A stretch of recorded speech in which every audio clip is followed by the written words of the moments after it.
Martineau. Toi là, ça va faire. J'ai déjà essayé d'expliquer ça. À un moment donné, pouvez-vous régler ça? La rencontre de Richard Martineau. Salut Richard. Salut. Hier, Isabelle Haché dans la presse parlait de ce qui arrive au Montréal Campus. Ils ont fait un reportage. Le Montréal Campus, c'est le journal étudiant de l'UQAM. Et ils ont fait un gros reportage sur les assemblées générales. Les étudiants ont de la difficulté à se faire entendre dans les assemblées générales quand ils sont pas d'accord avec les directeurs de l'association. Bon, ils se font engueuler puis tout ça. Et là, il y a des militants qui n'ont pas aimé ce que le Montréal Campus a écrit, fait qu'ils ont pris les journaux du Montréal Campus puis ils ont mis aux poubelles. Et là, Isabelle Haché, avec raison, dit ça n'a pas de maudit bon sens, c'est une forme de censure. Puis je dirais à Mme Haché, si elle s'intéresse à la censure, elle n'a pas besoin d'aller à l'UQAM. Ah non? Qu'elle regarde dans sa cour. Ah, comment ça? Mathieu Bock-Côté a sorti un livre. C'est l'intellectuel québécois le plus important de sa génération. C'est une vedette en France. Je suis allé à Paris avec lui. Le gars se fait arrêter à tous les 15 mètres. OK? Là, une vedette. Son livre trône en haut des palmarès.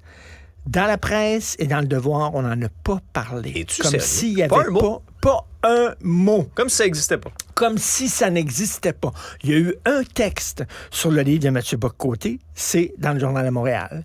Et c'est tout. Rien à Radio-Canada, rien dans le Devoir, rien comme...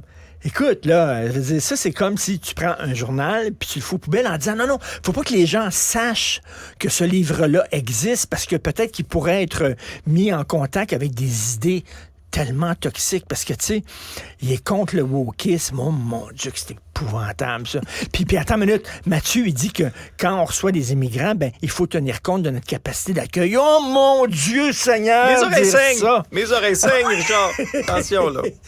Alors, je dirais à Mme Haché, ben, c'est la même chose que de prendre des journaux puis de les jeter dans les poubelles. C'est de dire, ben, le livre n'existe pas. On fait comme s'il n'était jamais paru. Je rappelle, c'est l'intellectuel le plus important de sa génération au Québec.